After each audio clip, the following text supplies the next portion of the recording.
জালেম যখন পতন হয়, সেই পতনের রাস্তা সে নিজেই তৈরি করে, অন্য কেউ তার রাস্তা তৈরি করে দেয়। এরা নব্য জালেমে পরিণত হয়েছে। এতদিন মাজলুম ছিল, তার নেতা ছিল বিদেশে, বিদেশ ঘুরে নেতা, সে অনলাইনে যখন সব কার্যক্রম পরিচালনা করত, মরার ভয়ে দেশে আসে না, নিজের মায়ের মৃত্যু কাছাকাছি চলে আসছে, অসুস্থ অবস্থায়, চরম অসুস্থ অবস্থায় ভেন্টিলেশনে আছে, তখন সে স্ট্যাটাস দেয় বাংলাদেশে আসা আমার একার উপরে নির্ভর করে না। তো বাংলাদেশে আসা কার উপরে নির্ভর করে? ইন্টারিম গভর্নমেন্টকে তো থোড়াসাই কেয়ার করো তুমি। বাংলাদেশের জামাত ইসলামের উপরে তো তোমার আশা নির্ভর করে না। তাহলে নির্ভর করে যাদের উপরে, তাদেরকে মুচলেখা দিয়ে দেশটাকে আবার সেই বেনিয়াদের হাতে তুলে দেওয়ার ষড়যন্ত্র করে সে দেশে ল্যান্ড করেছে।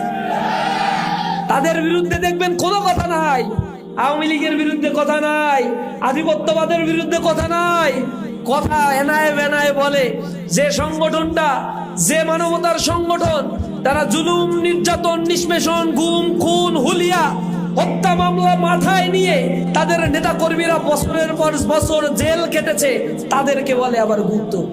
তাদের নেতা কর্মীরা বছরের পর বছর জেল কেটেছে, তাদেরকে বলে আবার গুপ্ত। আমিরে জামাত, বাংলাদেশ জামাত ইসলামীর সেক্রেটারি জেনারেল অধ্যাপক মিয়া গোলাম পরোয়ার, এই মানুষগুলো দেশেই ছিল।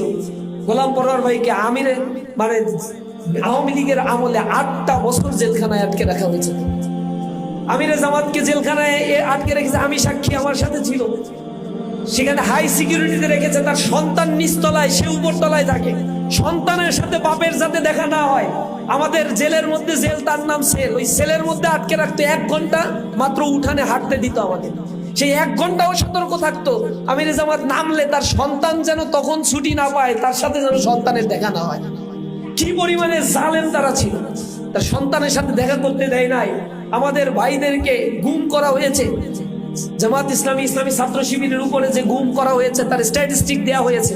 গুম কমিশন বলছে 56% গুমের ঘটনা শুধু এই 2টা সংগঠনের সাথে ঘটেছে। ইসলামী ছাত্র শিবিরের উপরে 31% গুমের ঘটনা ঘটেছে।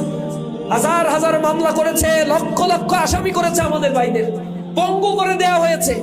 এরপরেও আমরা এই দেশেই পড়েছিলাম, এই দেশের মানুষের সাথে কাজ করেছি।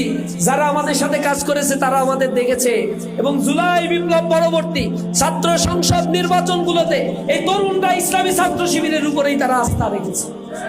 এই নির্বাচন পিছিয়ে দেওয়ার জন্য কত কলা কৌশল তারা করছে। ঢাকা বিশ্ববিদ্যালয়ে জিএস এর নামে রিট করে রাখছে, সে তার প্রার্থিতা বাতিলের জন্য।